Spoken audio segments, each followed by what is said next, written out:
அதற்கு முன்னதாக தற்போதைய அண்மை செய்தியை பார்த்து வருகிறோம். பாகிஸ்தான் அத்துமீறி தாக்குதல் நடத்தி வரக்கூடிய நிலையில் எல்லையில் கூடுதல் ராணுவ படைகளை நிலைநிறுத்துவது குறித்து ஆலோசனை நடைபெறுவதாகவும் கூறப்படுகிறது. எல்லையில் இந்தியா தரப்பில் படைகளை அதிகரிப்பது தொடர்பாக ஆலோசனை நடைபெறுவதாக கூறப்படுகிறது. பாதுகாப்புத்துறை அமைச்சர் ராஜ்நாத் சிங்குடன் முப்படைகளின் தலைமை தளபதி தற்போது ஆலோசனையில் ஈடுபட்டு இருப்பதாக கூறப்படுகிறது.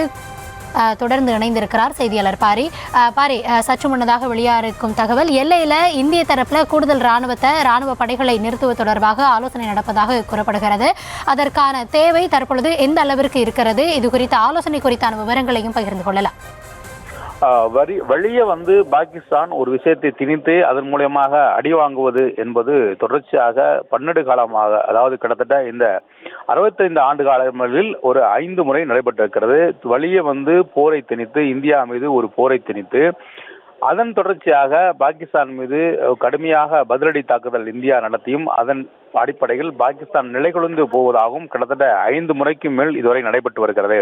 பல்வேறு முறைகள் 1947, 48, 49 மற்றும் 54, தொடர்ச்சியாக 67 மற்றும் 1999, தற்போது 2025 என இந்த பல முறைகளில் பாகிஸ்தான் இதன் மூலமாக அத்துமீறி இந்தியாவின் எல்லைக்குள் பல்வேறு விஷயங்களை நடத்துவதும் தொடர்ச்சியாக பதிலடி வாங்குவதும் என பல்வேறு விஷயங்களை தொடர்ச்சியாக பாகிஸ்தான் சந்தித்து வரும் நிலையில் எவ்வளவு பட்டாலும் திருந்தாத பாகிஸ்தான் தற்போது மீண்டும் தங்களுடைய படைகளை இந்தியாவினுடைய எல்லையை நோக்கி, அதாவது இந்தியாவை நோக்கி தன்னுடைய ராணுவத்தை நகர்த்துகிறது என்று சற்று முன் விங் கமாண்டோ வியர்மன் சிங் தற்போது தெரிவித்தார். அதன் அடிப்படையிலே தற்போது இந்த நடவடிக்கை இந்தியா எடுத்திருக்கிறது. பதில் நடவடிக்கை மட்டுமே தற்போது இந்தியா எடுத்திருக்கிறது என்பது குறிப்பிடத்தக்கது.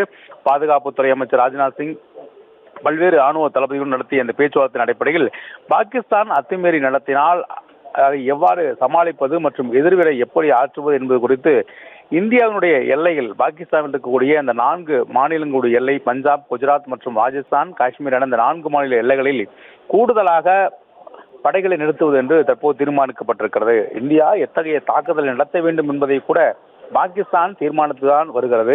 அதன் அடிப்படையிலே இந்தியா எத்தகைய முடிவு எடுக்க வேண்டும், இத்தகைய இந்தியா எந்தவித தாக்குதலை மேற்கொள்ள வேண்டும் என்பது கூட பாகிஸ்தான் தொடர்ச்சியாக அதனுடைய இந்த ஒரு நடவடிக்கை, அதாவது அத்துமீறுகின்ற அராஜக நடவடிக்கை தான் பாகிஸ்தானுடைய நிலைமைக்கு முக்கியமான காரணம்.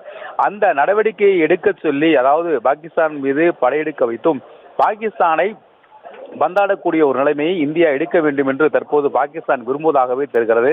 அதன் அடிப்படையில் தான் இந்தியாவை நோக்கி ராணுவத்தை பாகிஸ்தான் நகர்த்தி வருகிறது. அதன் அடிப்படையில் தான் இந்தியா தற்போது தனதுடைய ராணுவத்தை பாதுகாப்பின் கருது எல்லையில் நிறுத்தப்படுகிறது. இந்தியா ராணுவத்தை நடத்தால் பாகிஸ்தான் ராணுவத்தை ஒரு வாரத்திற்குள் ஒன்று இல்லாமல் பண்ணிவிடலாம். அந்த அளவுக்கு ராணுவம் பலம் பொருந்திய ஒரு நாடு இந்தியா. ஆனாலும் கூட அது எல்லாத்தையும் அறிந்த பாகிஸ்தான் தற்போது வீம்பு செய்வதற்காகவே இந்தியாவின் மீது தொடர்ச்சியாக தாக்குதல் நடத்துவதற்காகவும் இந்தியாவினுடைய அமைதித்தன்மையை சீர்குலைய வைப்பதற்காகவும் தொடர்ச்சியாக பல்வேறு முயற்சிகளை கடந்த 65 ஆண்டுகளாக எடுத்து வருகிறது. அவர்கள் எடுக்கும் ஒவ்வொரு முயற்சியும் பல முறை பல இடங்களில் சர்வதேச நாடுகள் மத்தியில் ஒரு அவமானப்படக்கூடிய ஒரு சூழலில் பாகிஸ்தான் தற்போது ஏற்பட்டு வருகிறது.